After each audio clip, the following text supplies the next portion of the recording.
solar mini-grids have turned from small pilots to an electrification wave. We were there when mini-grid regulation was established.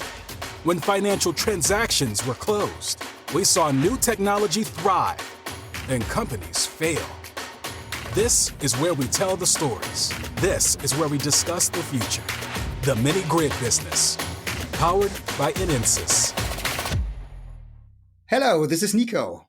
We are discussing how mini-grids can help solving the migration crisis today. I'm here with my dear friend and INENSUS co-founder, Jakob Schmidt-Reindahl. Hello. Jakob, in the news, we are seeing that more and more right-wing parties are setting the scene regarding migration today, and that these parties are pushing towards closing borders and making sure that migrants cannot enter the European Union or the respective European countries. Yeah, exactly. I mean, just here in Germany, it's only a few weeks ago that we observed the outcome of elections in 3 eastern federal states, where this trend that you just described could be seen. The right-wing party in Germany came out very strong. And it is a trend that we're seeing all across Europe, in fact. We've seen it in Austria recently. We've seen it in France, of course, also in Italy already some time back. So I would call it a certain shift to the right overall that we are witnessing there, which is very much influenced by this issue of migration. So many people are afraid of too many strangers coming into the country, whether this fear is justified or not.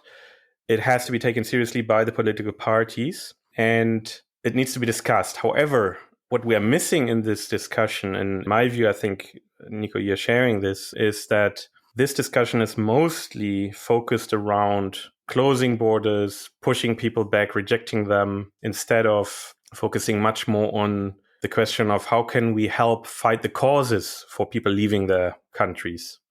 How can we improve conditions that most people would actually want to stay in their countries instead of leaving them? Would you agree?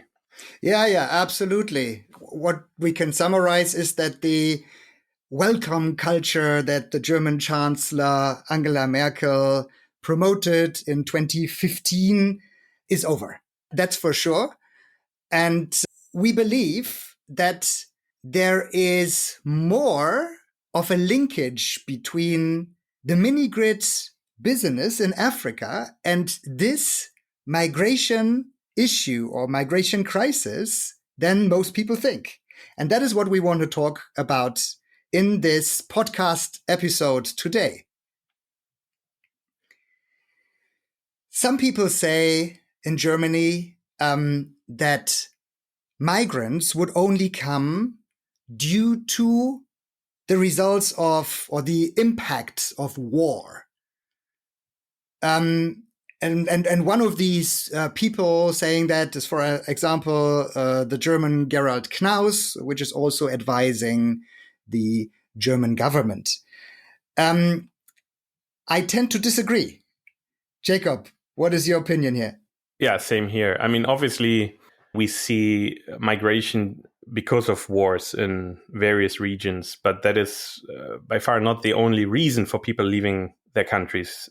Obviously, the effects of climate change are to be seen in many countries and are becoming more and more severe, so that the conditions for people in many countries in rural areas become more and more harsh, so that for them, the reason to stay and continue their typical lifestyle or the way of living becomes almost impossible. And therefore, many people find a reason to maybe leave their villages, move to the cities, but then also from there onwards decide to move to Europe, where they're hoping for a better life for very obvious reasons. Yeah, I've heard various stories from migrants who said that they have been sent by their family members because their families were in kind of distress. They found it hard to live their everyday life. As you explained, life becomes more difficult in rural areas, but even in semi-urban areas, in the slums around the large cities. And they sent their sons or their daughters sometimes to go and earn money from wherever possible. And in some cases, the neighbors and the family members of a certain family, they collect money for that person to start the trip to, for example, Europe. So there is a lot of pressure on this person. There are so many expectations, and expectations are exorbitant, that this person who was sent out to get money for the family will finally succeed. So now, if that doesn't happen in the city, then they actually proceed, because the pressure is so high, they cannot return back to their family and say, hey, I failed. Then this may be a reason for suicide after all.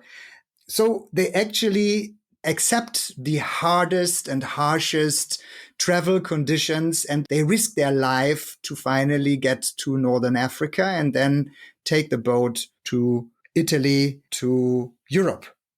So that is one reason, right? Life becomes more difficult. But I believe that even the argument of people migrating mainly for reasons of war may hold true here, because what we are expecting in sub-Saharan Africa is more drought due to climate change, more floods due to climate change, and not just in small pockets of a country, but probably covering whole regions across various countries. And this, after all, means that throughout these regions, throughout these countries, it's very likely that there will be a lack of food. There may be a lack of clean water. And wherever these types of resources become very scarce, it's relatively normal for people to then apply violence to survive. And just one example of this were the riots in Senegal some years back, when rice prices increased drastically and suddenly violence occurred. And this was just because of rising prices. People were not really starving at that time.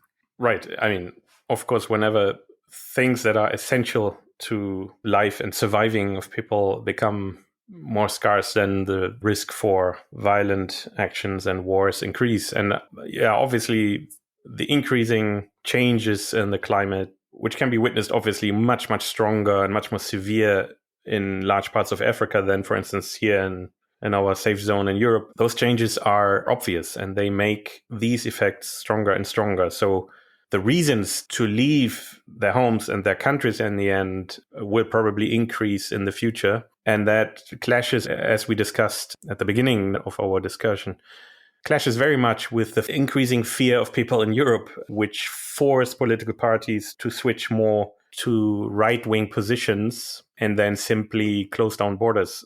And again, that is not sustainable. The pressure will increase of people coming in, and the pressure will increase on the inside of trying to push people out. And that is never a good scenario. So we want to discuss, and we see opportunities how we can at least, if even to a small extent, but at least somehow reduce these reasons to leave the countries, to increase livelihoods, to increase conditions that lives of people in the African countries, for instance, where we're mostly focusing, can be better by fighting the causes of climate change, by using the potentials that we see in minigrids together with rural industrialization that will open up great opportunities on the ground. Exactly. And let me just give two more examples of how and where the climate change struck this year in 2024, right? So after all, we have seen a significant drought across the whole southern African region. We have seen governments being afraid of not being able to support their population with food to an extent where they finally said, okay, well, let's kill the elephants in Namibia and in Zimbabwe, because the elephants eat grass, they eat greens, they drink water. And of course, they can also deliver some meat, even though this may have just been a very provocative step. It is a call for help, right? And I think we, as Europeans, like as you and I, we should hear that call for help and make sure that we answer. And I think, as you just said, Jakob, there is a solution here. Another incident we have witnessed was the huge flood in the Chad region, where for weeks or even for a month, large areas were simply covered in mud and water. And similar things happened in northern Nigeria, for example. So it is not just one effect that we see here and there, but it's really effects that cover regions, that cover complete countries, that go across borders, that actually make life very difficult in these areas, and especially in rural areas. And this brings me to the first statement and the first understanding that I generated over the last years. Many of our listeners know that, Jakob, you and I, we are in this field of rural electrification and rural industrialization for a long time. Like, we are in this business for 20 years now. And we've seen various African countries. We have spent a lot of time in rural African villages. We know how policymakers think about rural industrialization and rural electrification. And we know how regulators think about that, how donors think about that. We've been working for World Bank and for United Nations and for many development banks and support organizations. And we know all these perspectives, right? What I learned is that over centuries, basically, rural people in Africa could fall back on their subsistence farming in case of danger, in case of lack of food, in case of lack of money. They said, well, if everything goes wrong and I cannot earn any money anymore with whatever I do in my rural village, then at least I have my little garden behind the house, or I have my little garden somewhere in the fields. But through climate change, this subsistence life insurance that people rely on, it has become an illusion, because floods and droughts can easily destroy even the small gardens. So that after all, this life insurance that people think they still have may just disappear. Right. And obviously we are discussing these things based on our personal experiences over all these years. We're not claiming that we are the experts for the reasons for migration. We have not lived ourselves in those villages, but we have at least, as you said, spent significant time while developing our minigrid projects and working in the villages and working with the people in the villages. And we have experience through our direct encounters and exchanges and what we've seen and what we've witnessed. And what you just described, I mean, is definitely, I would call it in my own words, a lifestyle that people are used to, of course, over long periods of time, generations, that has its very convincing advantages. And it's for me very understandable when I work in villages in Africa that people want to continue this life. They want to live in their villages and they want to harvest their fields and are very proud of their lives and of their villages. At the same time, there's a strong urge to also benefit from the modern developments in terms of course, getting access to electricity with all the benefits, starting from switching on lights when it's dark, switching on radio, television, all the way to running machines, all the things that make life much easier, but also be connected to the world through, television, but also the internet. And I mean, that's something we've seen with our own eyes, right? That this is something that actually makes people want to stay in their villages and want to move back even. I mean, I think back of our own pilot project in Senegal back in 2009, 2010, when we, for the first time for us, were in the amazing position to switch on the electricity in the village and see what this does to the entire community, and to then see immediately people move back to the village, build houses, and actually turn around this, what we call drift to the cities. People now say, now I have no reason, even young people, no reason to leave my village anymore. I can live in the village, live that life that you described, have their own fields that provides enough food, but also be on the internet and even potentially work online and have all the other benefits of electricity.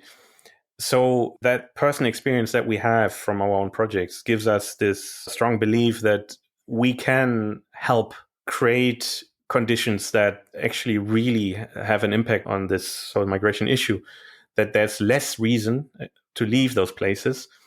But it's not only about bringing power and switching on light and switching on a television, right? I mean, it's also about what you described, that it becomes more and more difficult to even work on the fields because climate change is making it sometimes very difficult or even impossible. So the need to go beyond just continuing their life and maybe just switching on lights is also there, hence rural industrialization. So solutions need to be created that actually create new jobs, which again is possible through the provision of electricity as a basis, but then also through making use of natural resources that are existing in many, many, many places.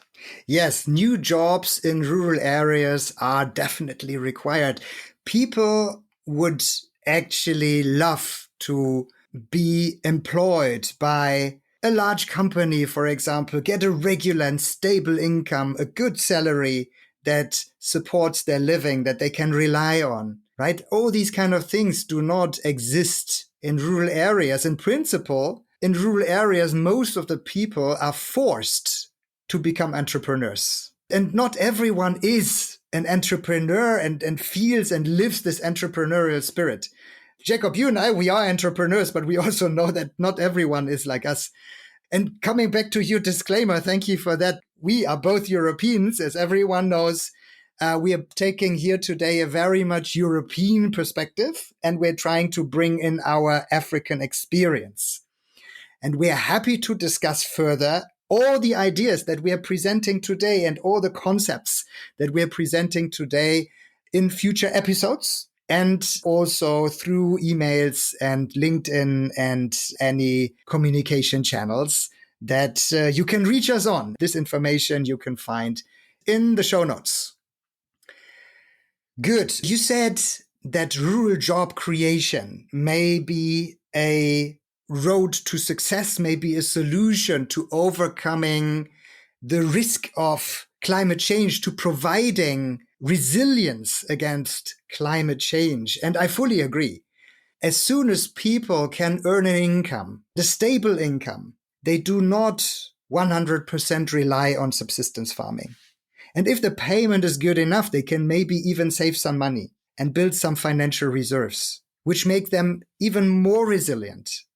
And now if you look at why would somebody in a rural village need money, because there are no products there anyway other than Coca-Cola and cigarettes maybe. But I believe that as soon as people in rural villages have money to spend, the products will find their way to the villages. And that is what we have seen also in some instances. Jakob. I was going to say, it's not only a belief. I think we have seen many, many cases of exactly that happening as soon as you bring electricity on, sometimes even sometime before that, in anticipation of that, all of a sudden you see shops are automatically equipped in a much different way as soon as there's more money circling within that small village economy. And it's an immediate effect. I think we've seen it many times. Yeah. I think the supply of equipment, of goods, will not stop there, but it will also comprise foodstuff wherever needed. Because where there is money and where there is demand and people willing and able to pay for food, then food will also find its way to the villages. And that will, after all, create resilience against climate change related shocks, right? So we've been coming from reliable jobs. So now we need to think about how can we create reliable, long-term employments of rural people in their rural areas following electrification. And that is where we have, of course, our rural industrialization concept. And some of you may have listened to the episode on rural industrialization, where several mini-grid companies from different African countries have introduced their view on rural electrification. All these companies are still in an advanced experimental stage. And some of them, like look at Mandulis, for example, have already found their way towards profitability using rural industrialization. But I foresee rural industrialization rather coming from a different sector, not from the mini-grid companies themselves. Mini-grid companies can, of course, play an important role.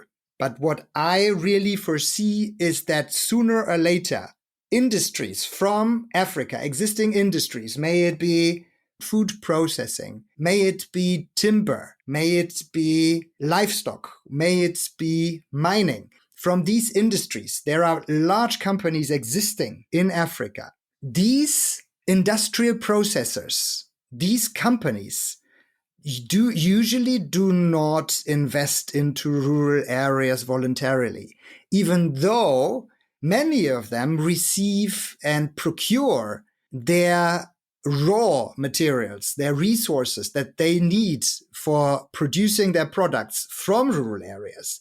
And what we're seeing is that in some cases, these resources are being put on trucks, being shipped over hundreds and in some cases even 1,000 kilometers to a central production facility where they arrive in, well, medium good conditions. And then they get processed.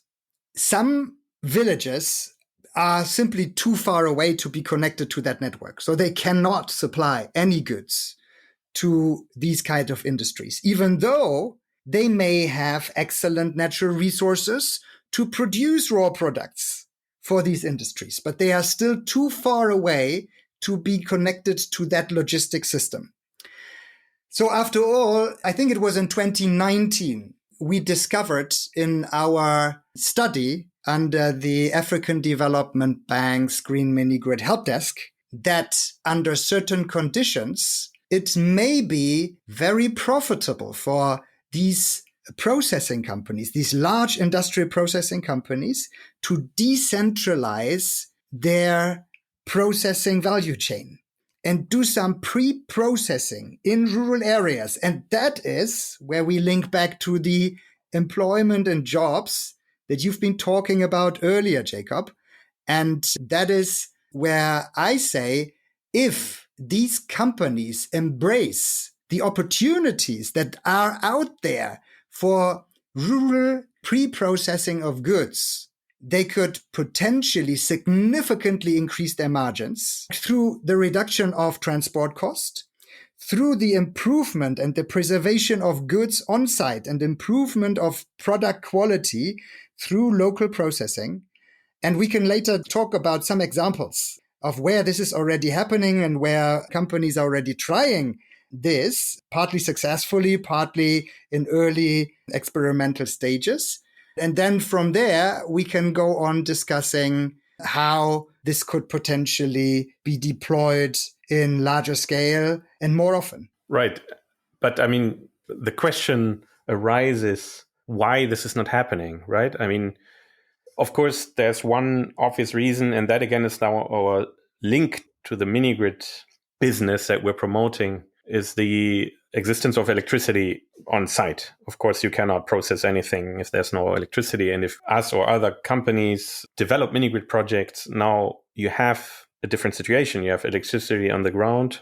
That now changes everything for a processing company to set up facilities using the electricity that's provided.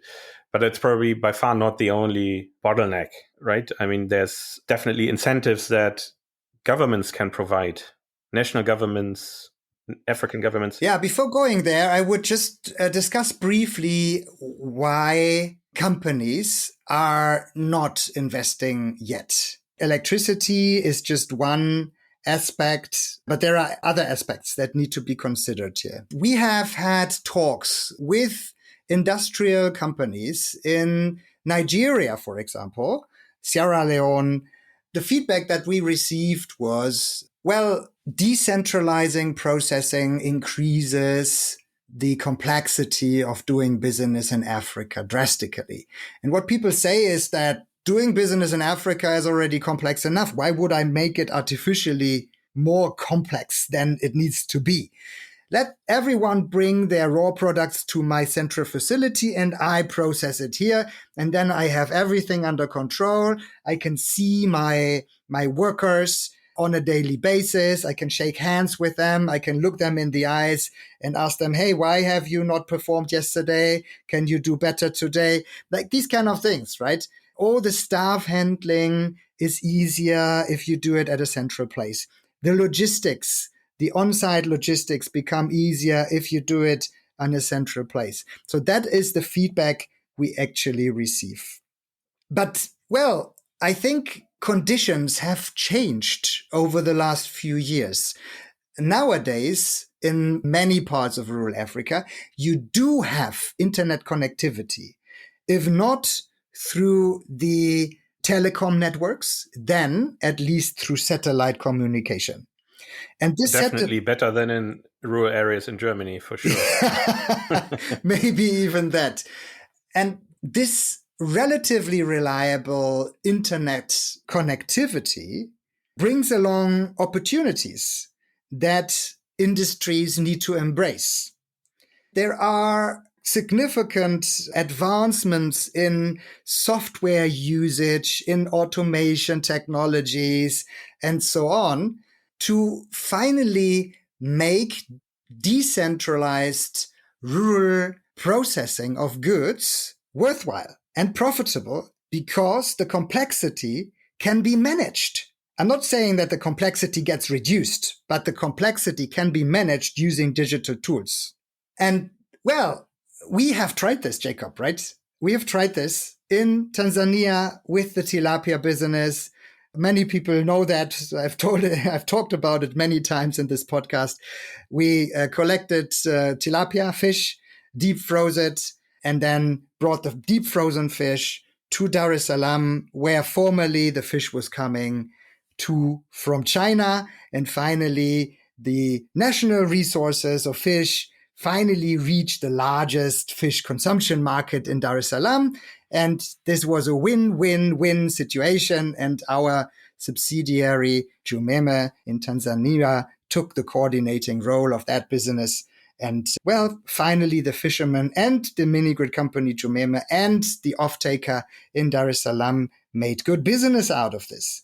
So now... And we're talking about islands in Lake Victoria, just exactly. For those who are not familiar. Yes, exactly. Yeah. So then we started off on a real agricultural value chain with chili and vanilla, and we're currently setting up a block farming scheme. We're thinking of adding an outgrower scheme to it and bring these goods processed on-site, dried, right, with heat pump dryers and solar electricity to international markets like Europe and other markets. And this is ongoing and it looks promising. And whoever is coming to Uganda is welcome to come and see what we are doing in this village in Zambia with the rural industrialization around the farming value chain. Which is the name of a village in Uganda, not to be mistaken with the country Zambia. Exactly. Come to in Zambia and see what we're doing there. Good. So, and then there are others, like look at Mandulis, who are producing pellets for heat from renewable resources to sell to urban areas. Look at Anka from Madagascar, who are working in various value chains. So there are companies active. And I think it's time to have a close look at these examples and replicate those to finally grow them and scale them up and roll them out. So the question is, again, why do these industries not expand to the rural areas. We discussed the existence of electricity as obviously a very important basis that companies need to process products, but that's not the only thing, right? Electricity on its own will not change everything. I mean, and of course, as discussed, digitization is a big game changer, but what else are the bottlenecks that these industries see that keeps them from going deeper into these rural areas? Yeah, probably most companies are just too afraid to take the investment into something that they cannot guarantee will be a success later on. And well, this situation, this case, you see in many countries, in Europe, in the US, as well as in Africa. And what do governments do to overcome the situation? They provide incentives. If you want companies to do something that benefits the state, that benefits the country, then this requires some incentives. And these incentives are basically always the same. It can be incentives like tax incentives, tax holidays. It can be streamlining bureaucratic processes. And it can also be subsidies or low interest loans, grant funding structures to incentivize industrial companies to move parts of their processing into rural areas. Yeah, well, and this is, I think, what governments in Africa need to think about. Exactly. And overall creating, what we like to call business enabling frameworks. We started off by discussing the fact that electricity obviously is needed not only for development of the communities, but also for rural industrialization. But in order to provide electricity, the private sector requires good frameworks. And that's already where it starts, right? For a government to set up frameworks, regulations, and the other incentives that you mentioned already for the rural electrification sector is a very important start. But it goes beyond that, as you just explained. Processing companies could be incentivized to take these steps that we're right now discussing to set up processing plants in deep rural areas because they are receiving, especially for the initial ones, for the initial projects, for the pilots even, high levels of subsidization. So the risk is very much reduced. But then also, as you said, taxes are reduced for the initial phases, for instance, and whatever is required in terms of licensing, permits, things they need in that process, which, as we know from our own experience, can be a huge hurdle for investors when you enter into a new market and then you realize you are waiting for permits for a year or several years even. How do you get going with these kind of hurdles? So to anticipate that, to make sure frameworks are streamlined so that these kind of activities are fostered and companies are incentivized to take these steps. All these would be things that governments can take proactively to open these doors, to making use of these potentials. Yes. And well, we are linking to existing calls for rural industrialization. Think of the Kenyan president, William Ruto. He just recently, in a speech, called for rural industrialization. Think of the Nigerian president, Bola Tinubu, who is not the first president in Nigeria who is calling for more rural industrialization in Nigeria. And well, there are governments and presidents and policymakers all across the continent calling for industrialization, and especially also rural industrialization in Uganda, in Ethiopia, in Zambia, and Zimbabwe, everywhere. Everywhere you go, everywhere you look at, people are calling for industrialization, because industrialization is the way towards more economic resilience, more economic growth, and embracing rural areas is what people and policymakers also keep in mind. So now, why is it not happening, right? Because so far, people didn't know how to bring together the open ends. People said, okay, well, how can we send industry into rural areas? Of course, we could set up tax incentives, subsidies, and these kind of programs. But they would still not go because they don't want to run diesel generators all the time, bring the diesel fuel to these rural areas, manage all these complexities that we have talked about before. They wouldn't just do it. But that requirement has changed over the last, I would say, 6-7 years. Because nowadays, today, you can find micro utilities, mini grid companies in almost all African countries. And these micro utilities are just waiting for industries to finally go into rural areas and set up their factories there, because that would finally be the anchor customers that will make these micro utilities financially viable and sustainable and ready for growth and ready for more rollout of rural electrification projects.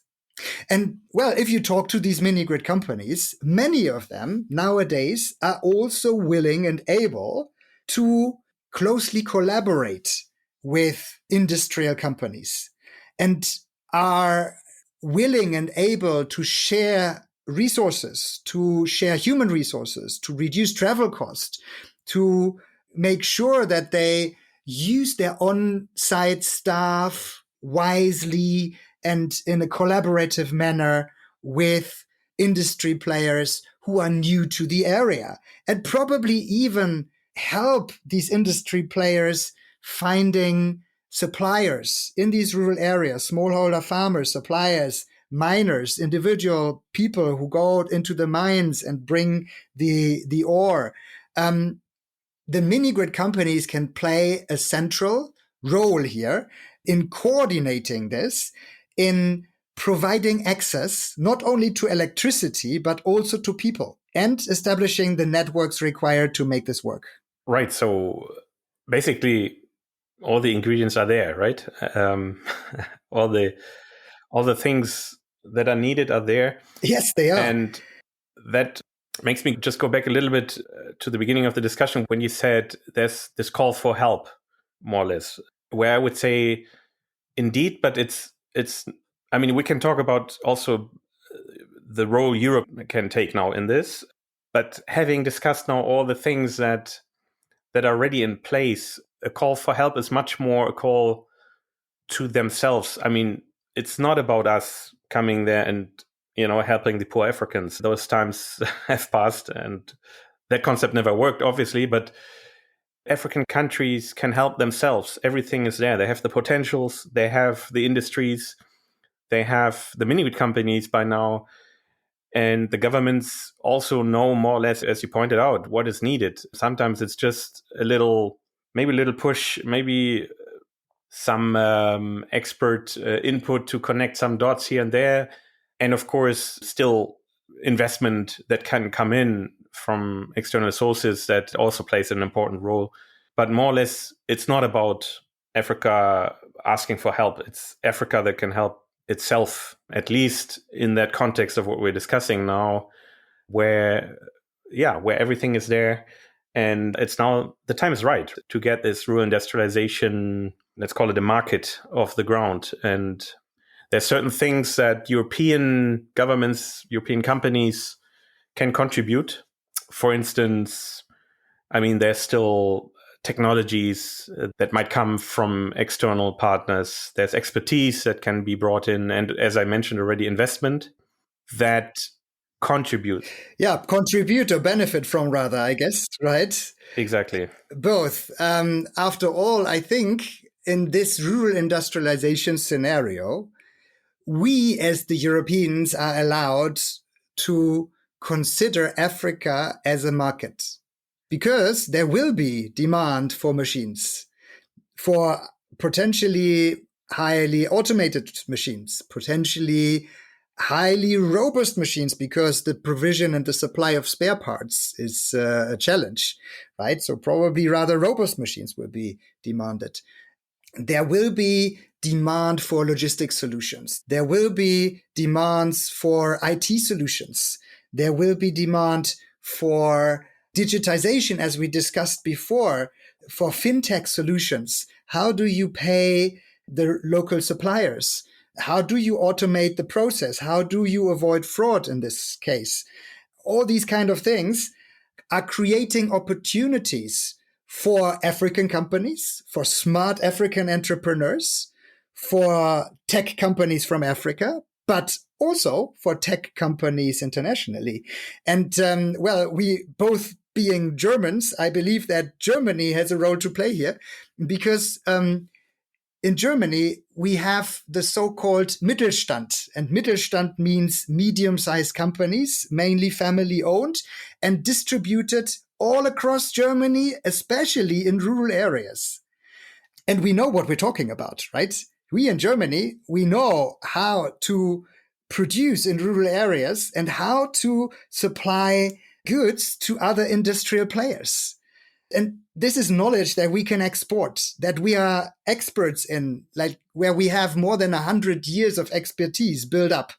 And I think we should consider this an opportunity and a market.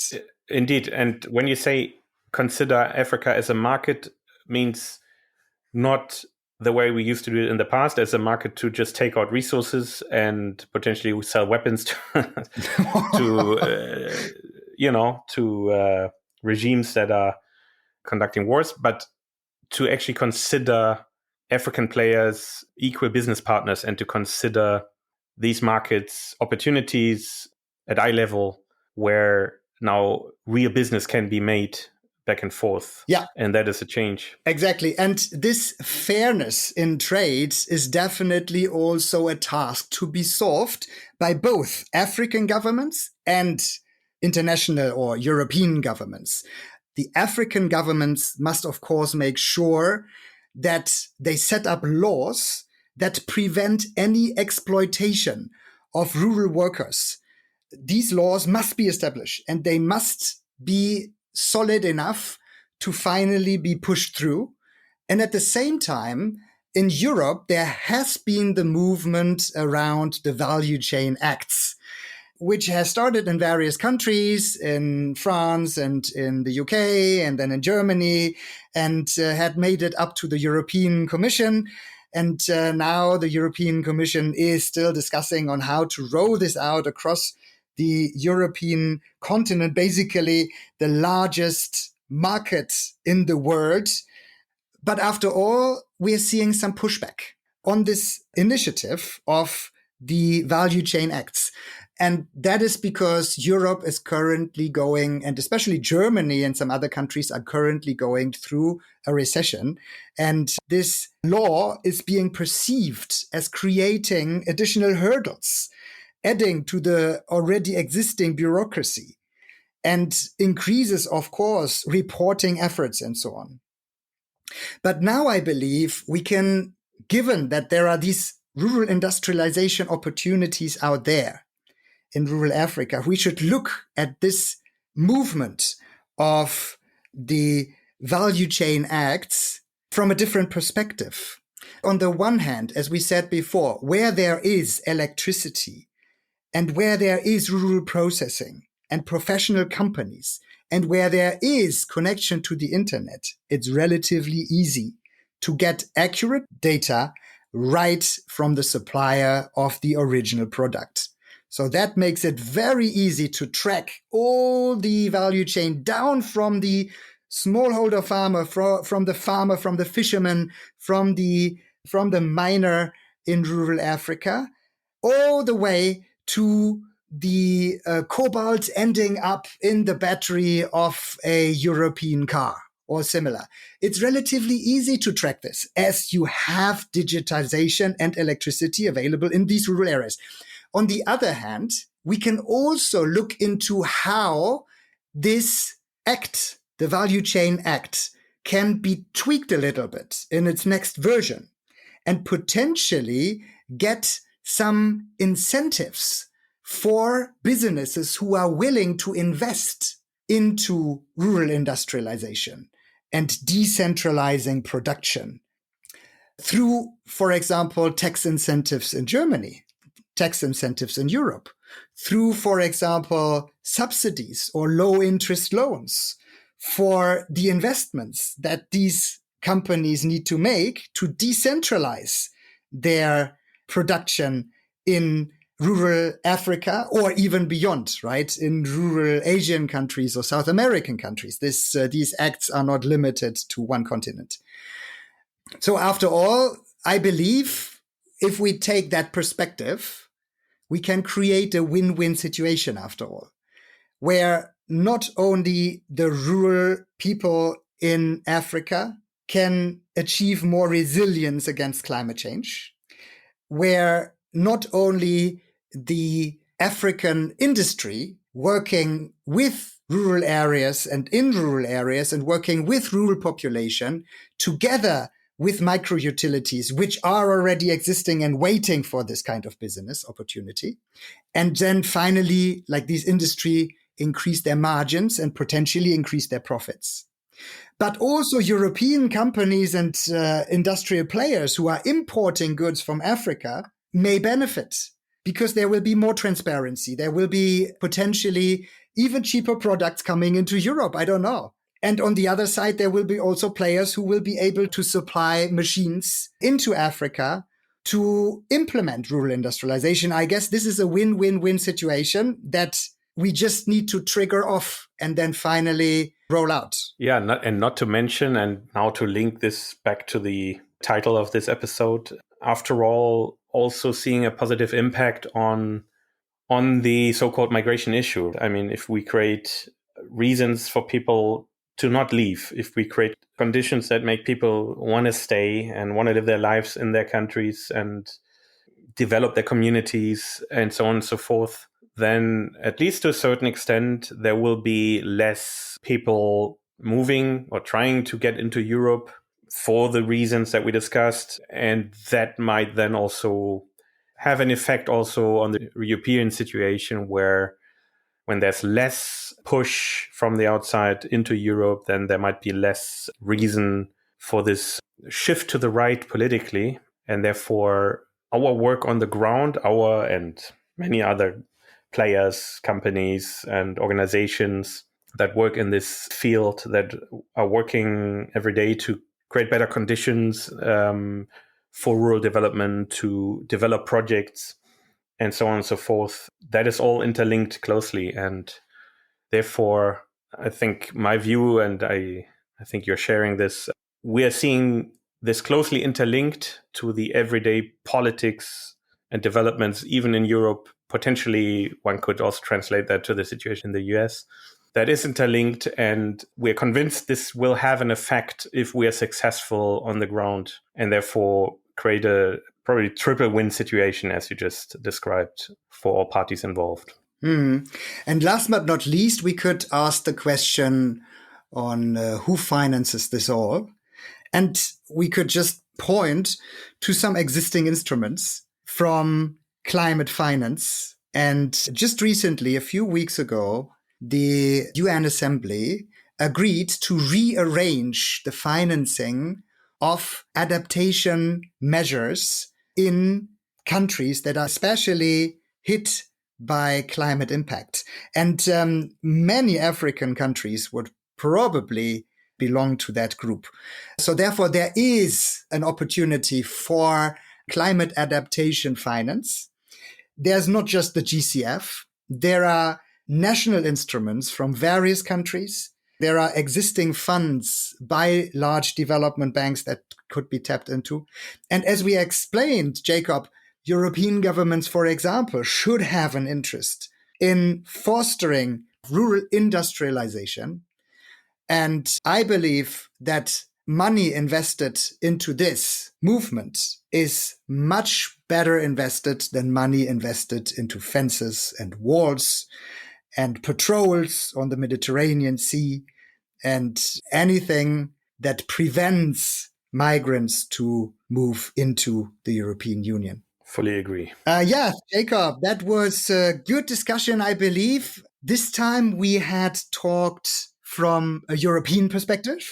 Next time, let's bring in some Africans to also represent the African perspective. Exactly. I think in addition to the experiences we have shared, that we have gathered over the 2 decades now of working in this field that we've seen firsthand, obviously, it would be very interesting also to bring in perspectives of coworkers that actually know how it is to live in the communities, how it is to live without electricity, what happens when electricity arrives, what the reasons really are for people to leave, which we can only assume from the outside. But let's continue the discussion together with voices that can actually share really the experience of the situations we have described today, and then we can take it further. Yeah, there's definitely more to be discussed. Thanks, Jakob. Thank you. Talk to you soon. This episode of the Mini Grid Business has been brought to you by INENSUS, your one-stop shop for sustainable mini grids. For more information on how to make mini grids work, visit our website, INENSUS.com, or contact us through the links in the show notes. The Mini Grid Business, powered by INENSUS.